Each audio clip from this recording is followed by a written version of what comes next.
জানা মতে হবিগঞ্জ জেলাতে আর কোনো এরকম ভাঙ্গা রাস্তা আছে কিনা আমি জানি না।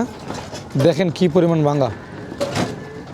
আসসালামু আলাইকুম। আজকে চলে আসলাম হবিগঞ্জ জেলার বানিয়াচং উপজেলার ইকরাম রোডে ঘোরার জন্য।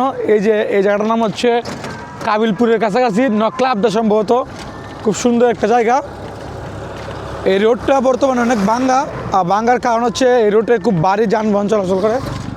এই কী বলবো যে মাটি যে বহন করে ট্রাক্টরগুলা, হ্যাঁ এগুলা, এবং আরও এমন কিছু গাড়ি চলাচল করে যা রাস্তা ভাঙার জন্য, মানে কি বলবো, এটা রাস্তা ভাঙার জন্য এই গাড়িগুলো দায়ী।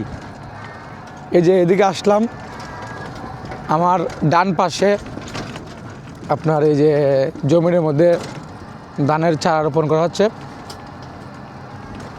আর এই পাশে হচ্ছে এটা কী নদী বলে জানো? না, এটা একটা নদী, এই ছোটো একটা বিল বলতে পারেন বা ছোটো একটা নদী বলতে পারেন। এই যে ওনারা ধানের চারা রোপণ করেছে প্রায় 10-15 জন মিলে। আগে এই সেতুটা ভাঙ্গা ছিল, এখন নতুন করে আবার বানানো হয়েছে, খুব সুন্দর। টানতে যাও, এই দেখেন কত সুন্দর। তো বন্ধুরা, আজকে চলে আসলাম ইকরাম রোডে ঘুরতে। আপনারা জানেন আমি একজন ট্রাভেলার, বিভিন্ন জায়গায় যাই ঘুরতে। আজকে টুরিস্টকে নিয়ে চলে আসলাম, কিন্তু ভাবি নাই এই রাস্তাটা এতটা ভাঙ্গা। অনেকদিন পর আসছি, ভাবছিলাম যে ঘুম থেকে উঠে এই রুটে যাব। আমার একটা পেজ আছে, কৃষিভিত্তিক একটা পেজ, মানে প্রান্তিক পর্যায়ে কৃষকরা যে কাজগুলো করে আমি সেই কাজগুলো তুলে দেওয়ার চেষ্টা করি। এজন্য আসা, মানে একসাথে দুইটা পেজ নিয়ে কাজ করতে এবং ইউটিউব নিয়ে কাজ করার জন্যই আজকে এই রুটে আসা। কিন্তু ভাগ্য খারাপ, এই রুটে অনেক ভাঙ্গা। ইকরাম রুটে এত ভাঙ্গা আমি জানতাম না। এখন আমরা আছি কাবিলপুরের কাছাকাছি, যাবো ইকরাম পর্যন্ত। যদি বেশি ভাঙ্গা হয়, এই যে দেখেন রাস্তার ভাঙ্গা দেখেন, তার থেকেও বেশি ভাঙ্গা আছে। সূর্য উঁকি দিচ্ছে। তো বন্ধুরা, হবিগঞ্জ জেলার বানিয়াচং উপজেলার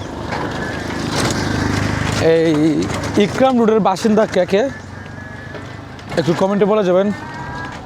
আমি এই অনেকদিন পরে এসে যেটা দেখলাম যে এই রোডটা অনেক ভাঙ্গা, আমার নিজেরই কষ্ট হইতেছে চলাচল করতে। তো আপনারা কীভাবে চলাচল করেন এই রুটে কমেন্টে জানাবেন। এটা হচ্ছে নকলা আবদা বাজার, ইকরাম রোড।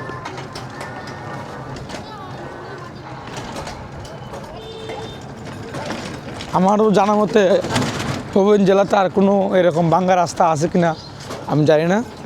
দেখেন কি পরিমাণ ভাঙ্গা।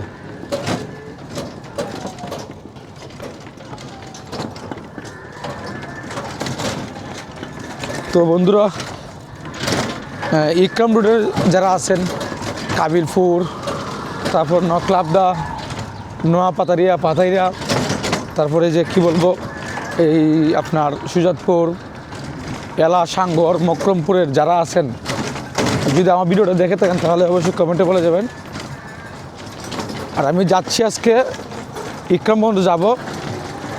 আমি আমার এই ট্রাভেলার পেজ এবং ইউটিউব চ্যানেলের জন্য ভিডিও বানানোর জন্য যাচ্ছি, এবং আমার একটা পেজ হচ্ছে হবিগঞ্জ বয় সাইফুল, সেই পেজের জন্য ভিডিও বানাতে যাচ্ছি।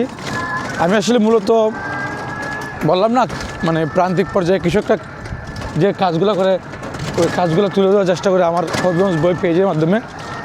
হ্যাঁ, তো বন্ধুরা, এখন আমি এই যে আমাকে দেখাবো আপনাদেরকে যে হাতের বামে একটা শেল মেশিন চলতেছে, বড় ডিপ মেশিন। এই ডিপ মেশিনের ভিডিও এগুলো আমি আসলে এই আমার পেজে আপলোড করি।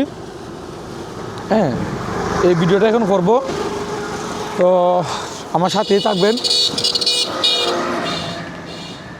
আর আপনারা যারা ইউটিউবে সফল হতে চান, বিশেষ করে ব্লগ চ্যানেলগুলোতে যারা সফল হতে চান, তাদেরকে বলবো আপনারা প্রচুর পরিমাণে ভিডিও আপলোড করেন। এই যে আমি এই ধরনের ভিডিওগুলো আসলে আপলোড করি, পেজে বলেন আর ইউটিউবে বলেন। তো সবাই ভালো থাকবেন, সুস্থ থাকবেন।